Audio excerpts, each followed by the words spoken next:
Hello, Julie here and welcome to my YouTube channel. Today I am sharing the layout I created for one of the challenges over at Mystical Scrapbooks Cyber Crop for February. This is one of 3 sketches that are included in the challenge.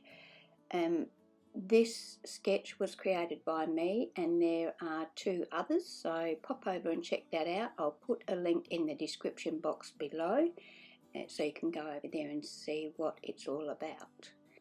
The second part of the challenge for this particular sketch is to use gold on your layout. So to do that, because the feature product for this month is chipboard, I'm going to heat emboss my chipboard with some gold embossing powder. The chipboard is from Memory Maze and it's called Junky Frames and Arrows, and I'm going to use Ranger's aged gold embossing enamel. So this is a bit lumpier and bumpier than your normal embossing powder. I cover my frame with embossing ink, then I sprinkle the embossing powder over, then use my heat tool to melt it onto the chipboard frame. To add a little bit of interest to the background layer, I'm going to use this Kaisercraft stencil called Crackle, and I'm going to put some black gesso through that at the top and the bottom of my paper. For the background paper, I'm using Uniquely Creative's Drive and Fly engine.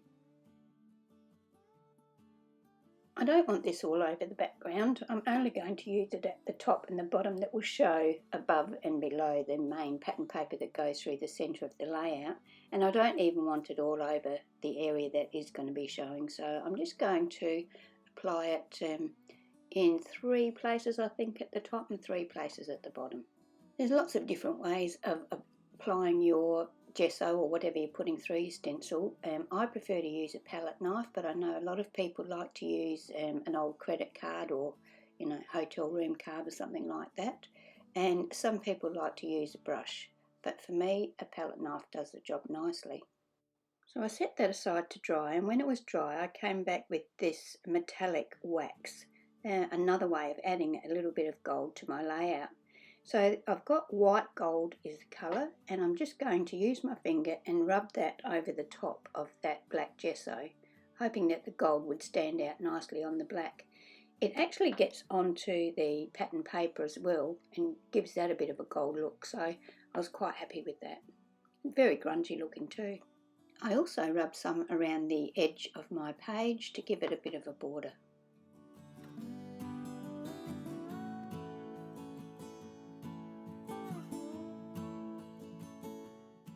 Time to trim my papers down. I'm going to trim the one with the gesso on it down to 11.5 inches square, and the one that I'm going to use for the actual background, which is going to be an outside frame, is from Kaisercraft, and it's from the Time Machine, and it's called Mechanism. So I'm cutting that so that I'm just leaving a 1-inch frame that will go around the outside of that one that I've done the gessoing on. Now I'm going to use my Versacolor black ink cube to ink around the edge of each one of those pattern papers, then attach the smaller one on top of the frame using double-sided tape.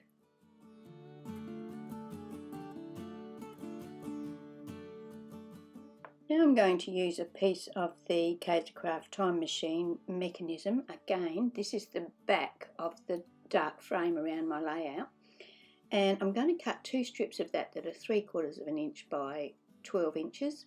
I'll ink around the edges of that as well. Now I'm going to use a piece of this Uniquely Creative Drive and Fly paper called Train. I'm going to trim that down to 7.5 inches by 12 inches. Then I'm going to use some liquid glue to attach those green strips that we cut to the top and the bottom, so that I've got probably about, I don't know, maybe 3/8 of an inch showing each way.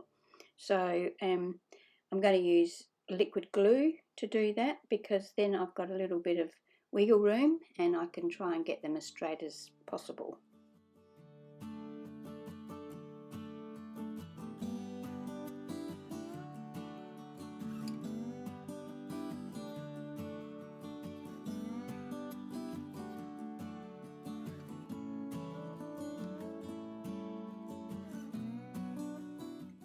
next paper I'm going to use is from Kaisercraft's Time Machine range, and it's called Ironclad.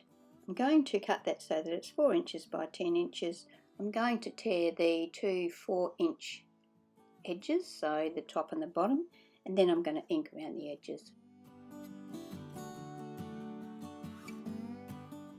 Now that I have all of my elements, I'm going to play around with the placement, and I find that I want to cut my chipboard frame in half so that it can stagger and sort of go behind both of the photos. So yes, I just play around until I'm happy with how it looks.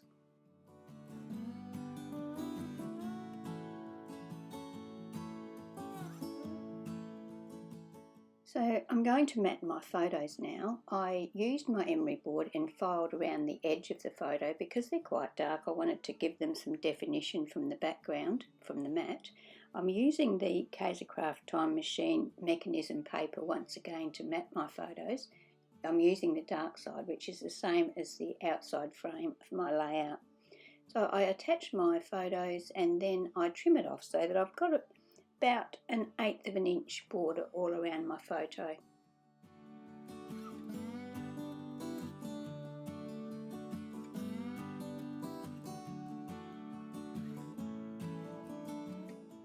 Now all of my elements are ready. I'm going to go ahead and start attaching everything to the page. I'm going to use an assortment of liquid glue. I use art glitter glue.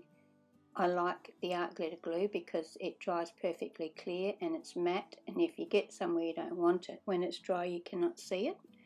So I'm going to use that to attach most of my elements to the page, and what I don't use that for, I will use double-sided tape.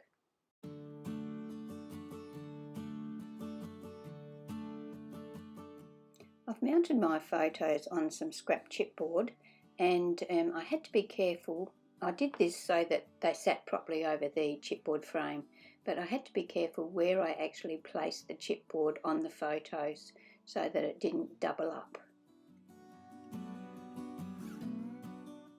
I used my scan and cut to cut my title. I've used the Kaisercraft Time Machine mechanism once again to do that. That's the same paper that I used to mat my photos and mat my layout on.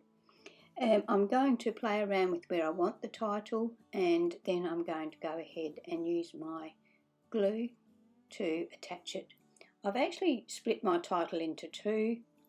Lifu, which is the island we were on, is in one section, and the actual attraction that I was at is in where the title goes on the sketch.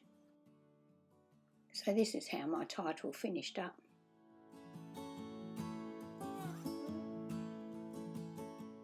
To add a little bit of extra interest to my layout, I took my fountain pen, which has black ink in it, and drew faux stitching around the page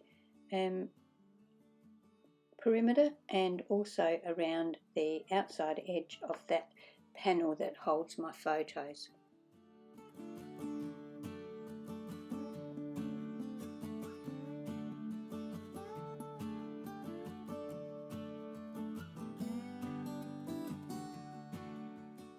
I used my scan and cut and that same mechanism paper from Kaisercraft to cut some tropical type leaves. Even though the photos are in the secret grotto where there is no greenery, I still wanted to give the impression of being in the tropics. So I've cut 3 of those, and they come with a little spiky sort of centre that cuts out, so I'm going to use them as a separate embellishment as well. And I'm just going to attach them to my layout.